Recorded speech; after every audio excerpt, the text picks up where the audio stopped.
The sun cast a golden light over the small town of Silver Creek. It was the kind of afternoon that made everything look more beautiful than it was. Even the large glass front of Silver Motors, the most prestigious car dealership in the area. Rows of gleaming vehicles lined the lot outside, polished to perfection, each promising a taste of luxury and power to anyone willing to pay the price. Inside the showroom, the atmosphere buzzed with casual elegance. Well-dressed customers sipped complimentary coffee as they browsed, their shoes clicking against the pristine tile floors. Salespeople, sharp and tailored suits, hovered nearby, ready to pounce on the next opportunity to close a deal. Amid this polished world of chrome and leather, a figure entered quietly through the front doors. Naomi Redfeather, a Native American woman in her late 20s, walked with calm and measured steps. She wore faded jeans, a worn leather jacket, and sturdy boots. Her long, dark hair was braided simply down her back. In her hand, she carried a weathered canvas tote, the kind you might expect to see at a local market rather than a luxury dealership. Heads turned, some curious, others dismissive. Naomi was an unfamiliar sight in a place like this. She was not adorned in designer clothes, she did not carry a branded handbag, and there was no sparkle of diamonds or gold on her fingers. To many of the people in that room, she simply did not fit the picture of someone who belonged. Naomi noticed the glances but did not react. Her face remained composed, her dark eyes scanning the showroom with quiet focus. She knew exactly what she was here for. Across the room, a young salesman named Bradley noticed her too. He was everything the dealership prided itself on. Sharp suit, slicked back hair, a charming smile practiced to perfection. When he saw Naomi, that smile faltered just slightly. He turned to his colleague and chuckled under his breath before making his way over. Bradley approached Naomi with a forced smile, his tone light but edged with sarcasm. "So can I help you with something?" he asked, his eyes flicking down to her worn boots and old tote bag. Naomi nodded politely. "I would like to see the Silverado Platinum, please," she said, her voice calm and clear. Bradley's eyebrows lifted slightly. He laughed, a short surprise sound that drew a few glances from nearby customers. "You do know that is our top-of-the-line model, right?" he said, still chuckling. "It's not exactly cheap," Naomi simply nodded again. "I know." There was a beat of silence. Bradley hesitated, clearly unsure whether to take her seriously. After a moment, he gestured broadly toward the far side of the showroom. "Well, it is over there," he said, still smiling as if at a private joke. As Naomi walked past him, Bradley turned to another salesman nearby and made a mocking face, earning a quiet laugh. Naomi heard it but kept walking. She had faced worse than snickers behind her back. The Silverado Platinum sat under bright lights, its sleek body gleaming. Naomi approached it with genuine admiration.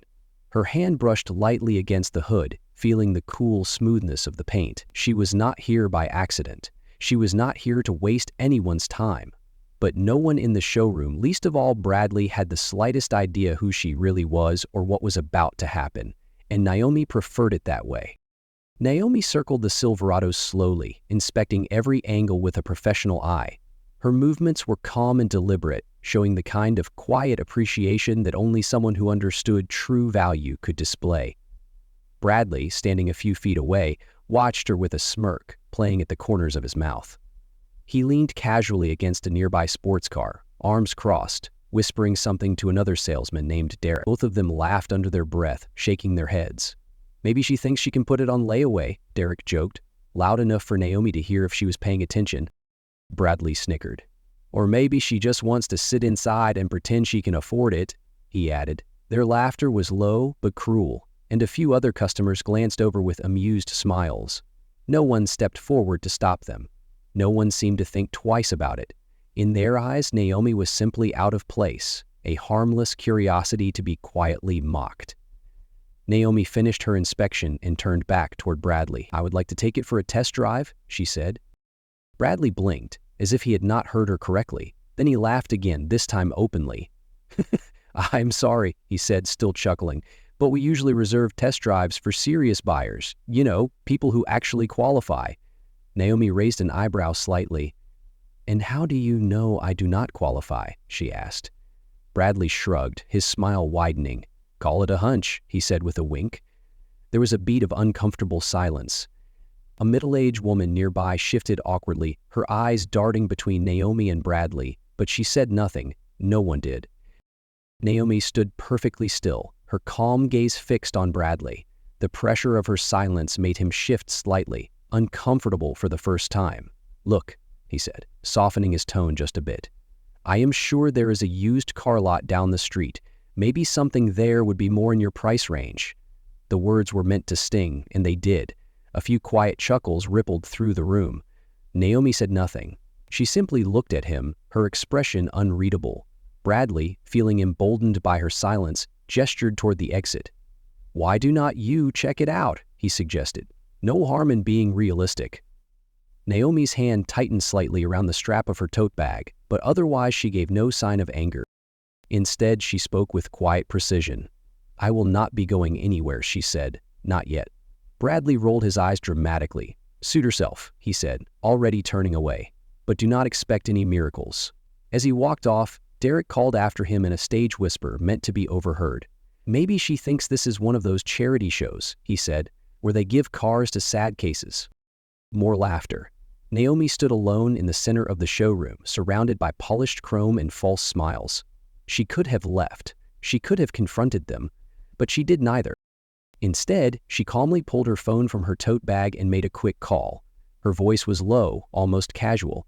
"Yes," she said, "I am at Silver Motors. Please send the documents." She hung up without another word, slipping the phone back into her bag. Across the showroom, Bradley continued laughing with Derek, completely unaware that his world was about to turn upside down. Naomi crossed her arms loosely and waited. She had learned long ago that patience was a far more powerful weapon than anger, and in just a few minutes, everyone in that pristine, arrogant showroom was going to learn it too. The minutes ticked by slowly inside the dealership. Naomi stood quietly, her posture relaxed, her gaze steady. She watched as Bradley and Derek leaned casually against a bright red Mustang, laughing about something on Derek's phone. Neither of them spared her another glance. In their minds, she was already forgotten. Across the room, other salespeople hovered around potential customers. Papers shuffled, keys jingled, voices rose and fell in the practiced rhythm of closing a deal. The entire showroom buzzed with activity, but no one approached Naomi. No one offered assistance. No one offered even basic courtesy. To them, she was invisible. The front door chimed as it swung open. A sharp, official-looking man in a dark suit stepped inside. His polished shoes clicked smartly against the tiled floor as he walked directly toward Naomi. Bradley noticed the man immediately. His laughter died mid-sentence. Straightening his tie quickly, he assumed the man was a corporate inspector or a high-end buyer. He nudged Derek and nodded toward the newcomer. "Better put on your best smile," Bradley whispered. The suited man stopped directly in front of Naomi. He offered a polite nod and extended a slim leather folder toward her. "Ms. Williams," he said, his voice formal, "here are the final purchase documents you requested. The full acquisition has been completed as of noon today. The dealership is now officially under your ownership." The words hit the showroom like a thunderclap.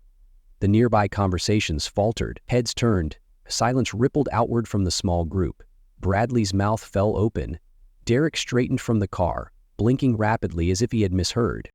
Naomi accepted the folder without a word. She opened it slowly, flipping through the crisp pages. Deed of sale, corporate transfer agreement, authorized management transition. Every page bore her name. She closed the folder carefully and looked up, her expression unchanged. "Thank you," she said simply. The man nodded.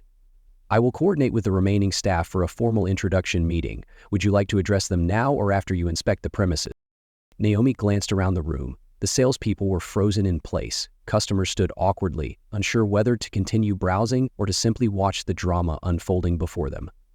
Bradley's face flushed deep red. His hands twitched uselessly at his sides. Naomi turned her calm gaze back to the suited man. "Now?" she said. He nodded and stepped back, giving her space. Naomi stepped forward slowly. She moved with a quiet authority that filled the cavernous room. Every pair of eyes followed her. Bradley stumbled forward, his voice breaking the tense silence. "Wait, this is some kind of joke, right?" he said, laughing nervously. "You are not serious." Naomi stopped a few feet from him. "I assure you," she said, her voice quiet but resonant, "this is very serious." She paused, letting the weight of her words settle over the room. "You see," she continued, While you were laughing, while you were making judgments about who belongs and who does not, I was finalizing a deal that puts this entire dealership under new leadership." Naomi's words were calm, but each one hit like a hammer. "From today forward," she said, "this place will operate differently." Bradley swallowed hard, looking desperately toward Derek, who looked just as pale and helpless.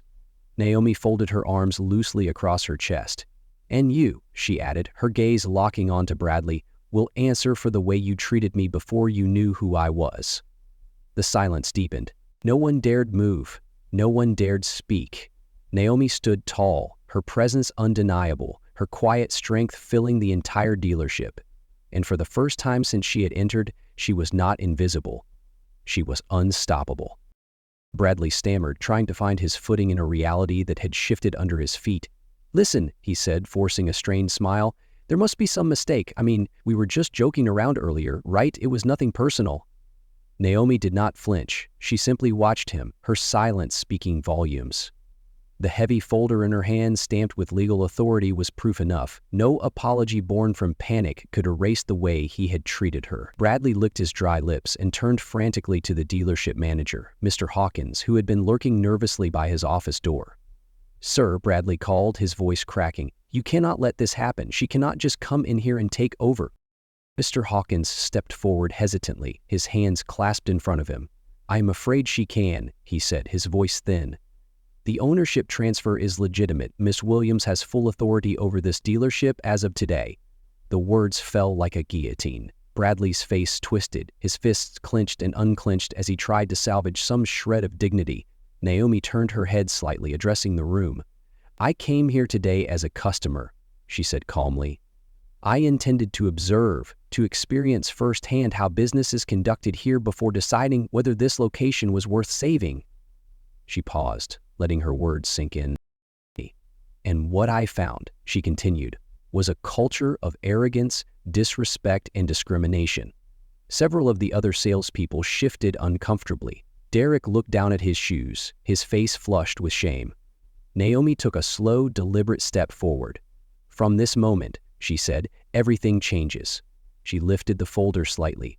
"Effective immediately, all staff members will undergo mandatory retraining on customer service, professional conduct, and diversity awareness." A low murmur spread through the room. Bradley shook his head violently. "You cannot do this," he protested. "You cannot just waltz in here and tear everything apart." Naomi's eyes narrowed just slightly. "I am not tearing anything apart," she said, her voice cutting through his protests. "I am rebuilding something better." She shifted her gaze to Mr. Hawkins. "Starting with leadership," she said. Mr. Hawkins paled visibly. Naomi continued, "I want a full review of all management practices, and if anyone feels they cannot uphold a standard of respect and professionalism, they are free to resign today." A heavy silence fell. Naomi's calm voice carried across the showroom. "And as for you," she said, turning her eyes back to Bradley, "you are dismissed, effective immediately." Bradley's mouth opened, but no sound came out. He looked around desperately, searching for support, but no one moved to help him. Even Derek took a cautious step away. "You cannot fire me," Bradley gasped, though he knew it was futile. Naomi simply lifted an eyebrow. "I just did." Bradley's shoulders slumped. He staggered back a step, stunned as if the air had been punched out of him. The suited man who had delivered Naomi's documents earlier stepped forward now, clipboard in hand. "Please gather your personal belongings and leave the premises immediately," he said with quiet finality. Bradley hesitated for a heartbeat longer, then turned and stomped toward the employee break room. His movements were stiff, furious, humiliated. The sound of his footsteps echoed through the cavernous showroom. No one spoke. No one stopped him. Naomi turned her gaze back to the remaining employees. Her voice was calm but unshakable. "We will be better than this," she said. "We will build something stronger, something that welcomes everyone." And for the first time since she had entered the dealership, Naomi felt the first shift of real change settling into the room, not because she had demanded respect, but because she had earned it. The room remained frozen after Bradley stormed off, his departure leaving a void that no one dared to fill. Naomi stood tall in the center of it all, a quiet but commanding presence. She took a breath, her voice softening just a little. I suppose I should properly introduce myself, she said, her eyes sweeping the room. Some of the employees shifted nervously, others leaned in, curious despite themselves. My name is Naomi Williams, she said.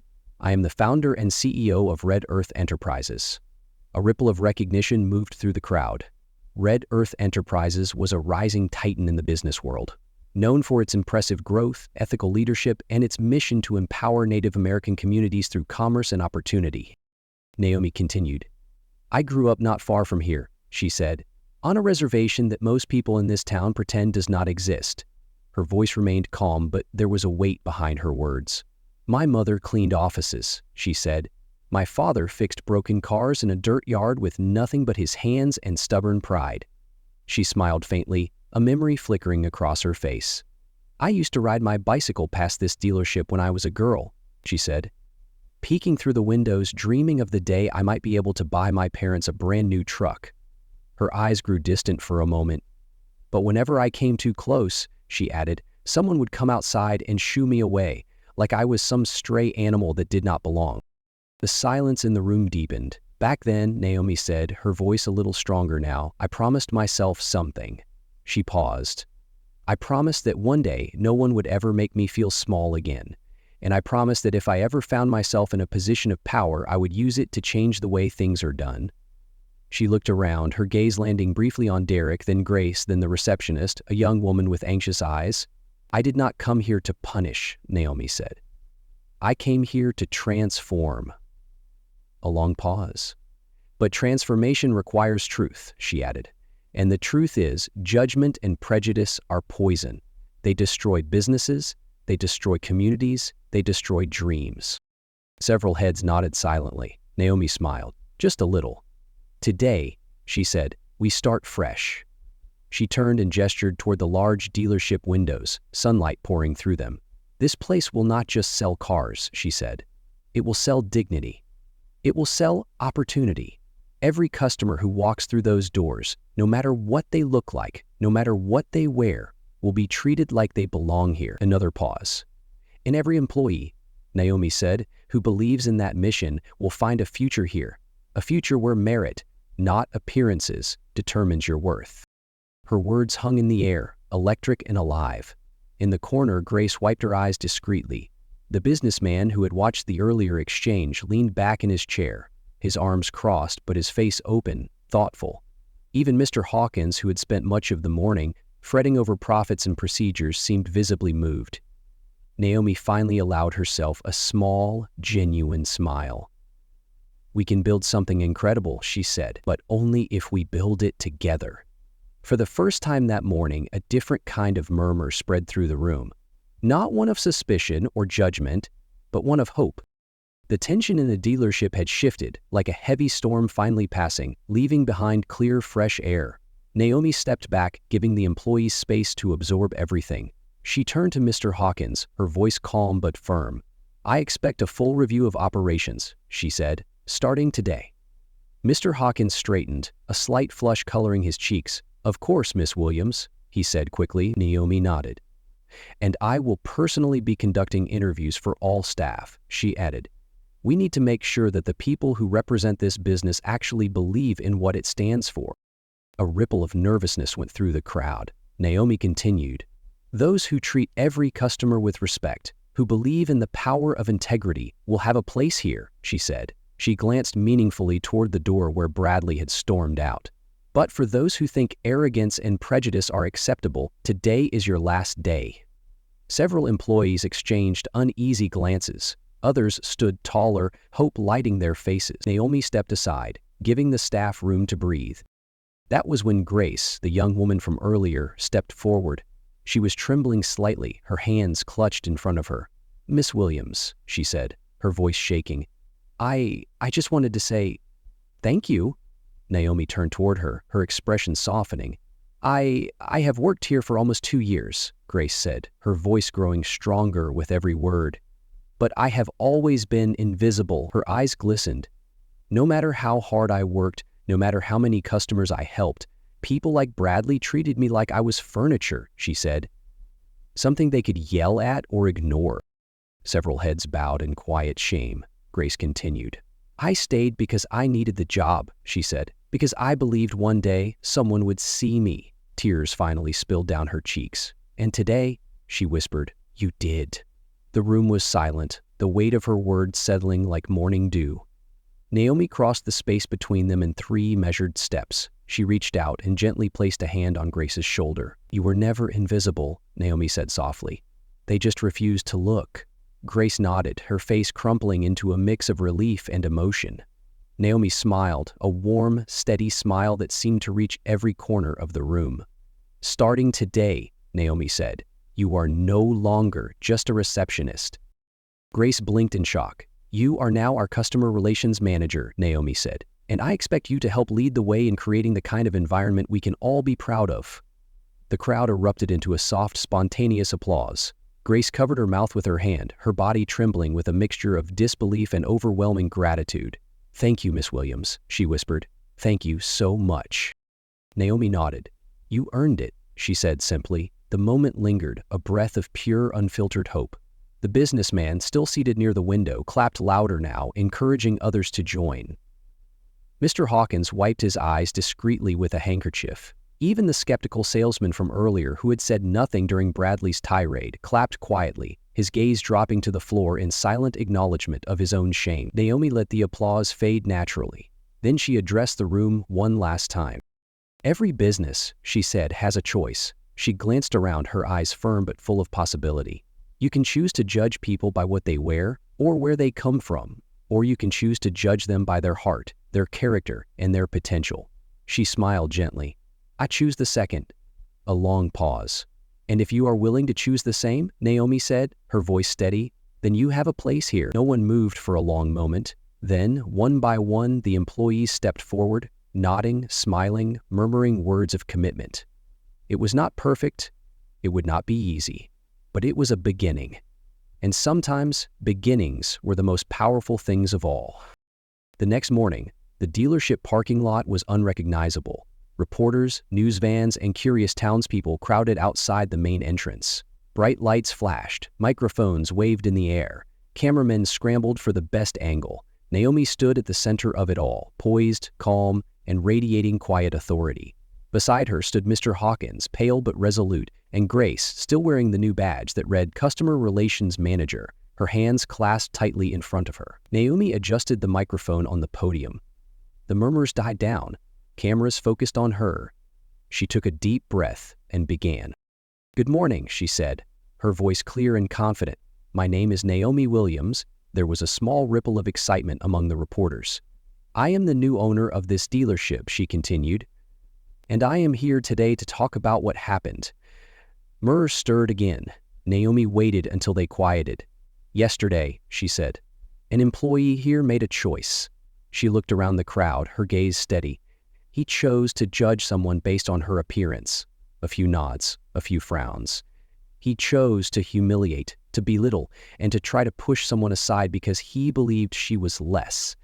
Naomi's voice did not rise, it did not crack. It flowed like a calm but unstoppable river. But what he did not know, she continued, was that the woman he mocked was not powerless. She was not helpless. She was the person who would soon become his employer. The crowd leaned in, their interest sharpened. Naomi smiled softly. I did not come here looking to expose anyone, she said. I came looking to invest, to build something better. She paused, letting her words sink in.